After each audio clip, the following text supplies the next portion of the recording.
Senator Lindsey Graham and President Biden have opposing views on the impeachment trial outcome. See what they think. Disney has fired an actress from The Mandalorian. It's over a social media post she made comparing the persecution of Jews during the Nazi Germany toward current hate toward people with different political views.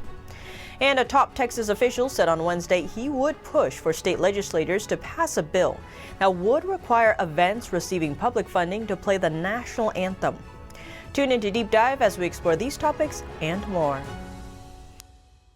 Hello and welcome. This is Deep Dive and I'm Tiffany Meier. The impeachment trial of former President Trump is now in its third day.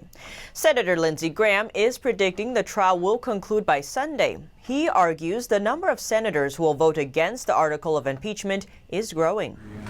President Biden, meanwhile, says that some Republican senators may change their minds during the impeachment trial. He told reporters at the White House on Thursday, "My guess is some minds may be changed."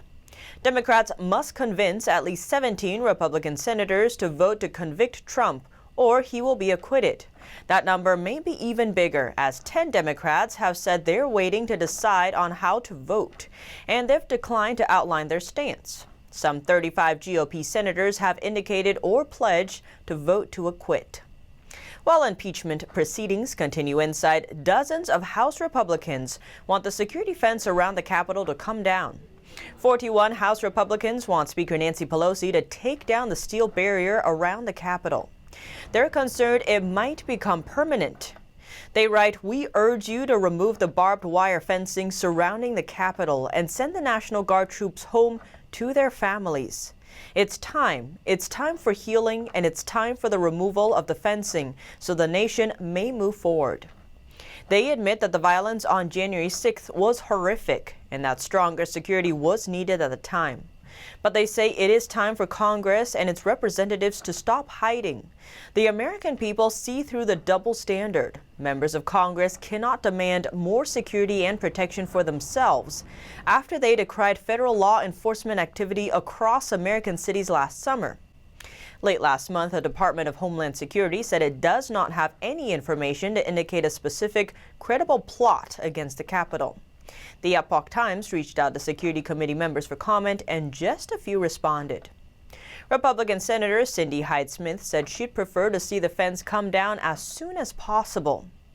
House Republican Clay Higgins said it should have come down weeks ago, and such drastic and extended security measures were excessive and unnecessary.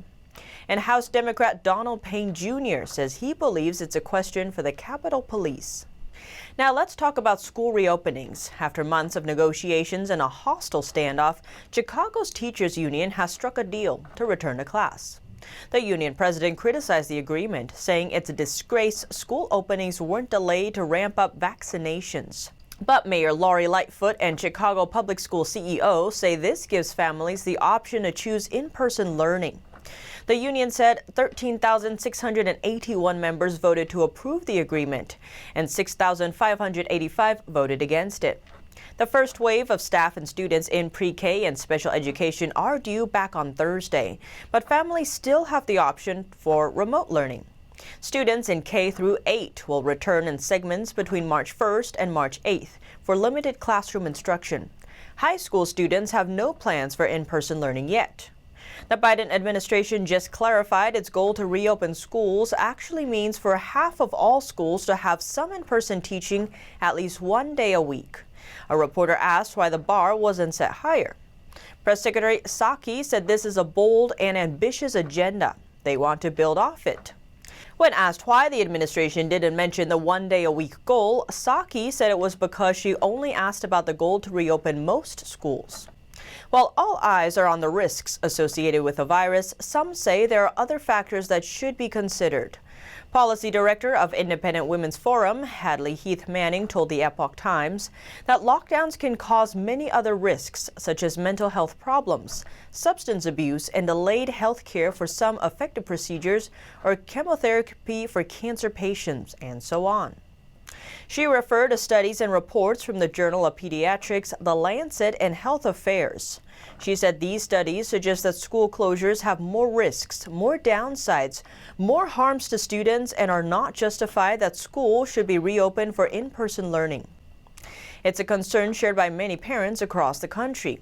Author Ann Bauer told the Epoch Times many parents are on edge. They are stressed their children are falling behind in their education. She says they said our state is way behind, not just the world, but the country. That we've denied children a decent education for a full year. Adding they talked about suicidal kids, their own and others. They talked about promising athletes who couldn't play sports. They said their kids are being sacrificed. There are growing calls for parents to homeschool their kids. According to the National Home Education Research Institute, homeschooling saw a drastic growth during the 2020 to 2021 school year, with an estimated 4 to 5 million homeschool students in grades K to 12 in the United States. That's almost twice the number of homeschoolers in the spring of 2019, when there were only about 2.5 million students. Boston Globe reported in November 2020 that 7,188 students across Massachusetts had transferred from public schools into homeschooling, compared to the 802 students in 2019. According to the North State Journal, North Carolina saw over 10,000 homeschool filings submitted last summer. That's almost triple that of parents who had filed in 2019. But even that is facing challenges. Homeschooling families often depend on local cooperatives, where they visit each other for shared learning, which is prohibited during lockdown. Many parents are at a loss as to how best to care for their kids in these troubling times. Many raise the concern that there is a growing dependency on electronic devices. If you're looking for non-digital ways to keep your children entertained but also educated, check out award-winning children's book author Mary Clark Dalton, today's sponsor. Mary is a self-published author writing books for children. You can see a list of the children's books she is selling on her website at www.maryclarkdalton.com. Mary has 2 grown children and 4 grandsons. She has a great love for children and longs to help them make the right decisions in life. She believes every child can reach their full potential with encouragement and leadership. So it's her desire that through her stories, children will learn moral values that will stay with them the rest of their lives. Her books cover a wide range of topics. Whether you're looking for inspiration, something funny, heartfelt, or educational, she's got it all. You can find out more about them on her website, which I'll link below. So make sure you click the link in the description box. The heartwarming stories share values and teach the kids self-acceptance, compassion, and many other important lessons. Let's take a look at some of them. This one, called Let Me Be Me, seems relevant in our present environment. It's about 2 best friends that are in competition with each other. We follow Amanda on her journey to overcome her envy towards her best friend and discover new value in her friendship with Sandy. Or this one, Andy, is about the struggles of growing up without a dad. But he finds a way. A secret, if you will. Sounds intriguing. So if you'd like to check out any of these books or learn more about the author, the link will be in the description box below. And while you're down there, don't forget to like and subscribe. And as a reminder, we have been demonetized for over a month now. That means we can't run ads, which means our ability to earn money has been taken away. So to get more content like this out, we rely on donations from you as well as sponsors like Mary. So be sure to check out her books below. I'll have all the links down there. Now let's talk about cancel culture. Disney has just removed an actress from The Mandalorian following something she posted on social media.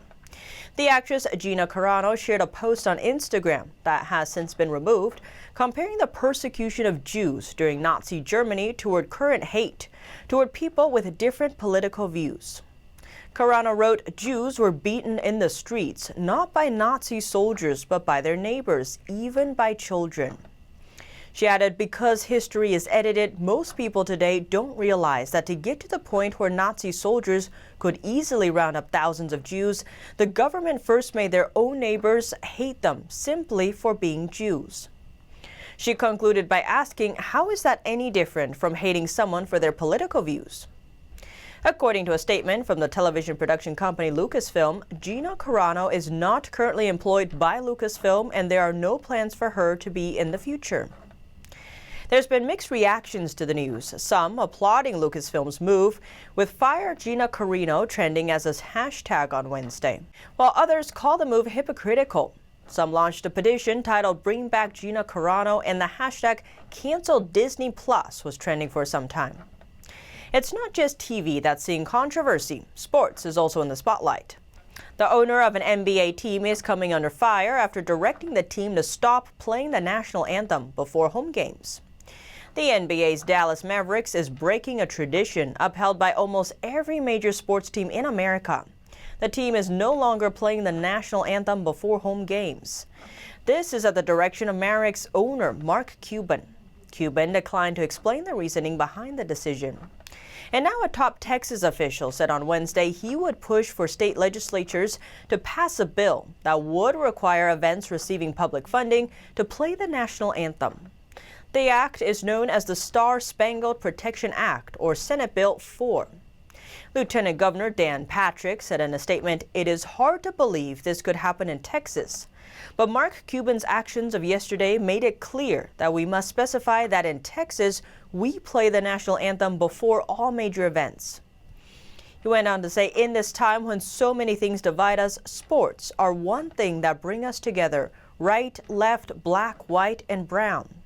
This legislation already enjoys broad support. I am certain it will pass, and the Star-Spangled Banner will not be threatened in the Lone Star State again." The league weighed in on Wednesday as well, ordering the Mavericks and other teams to abide by league policy that requires playing the anthem before tip-off. The NBA's chief communications officer, Mike Bass, said in a statement, "With NBA teams now in the process of welcoming fans back into their arenas, all teams will play the national anthem in keeping with long-standing league policy." But what do you think? Let me know below. Thanks for tuning in to Deep Dive. I'm Tiffany Meier, and see you soon.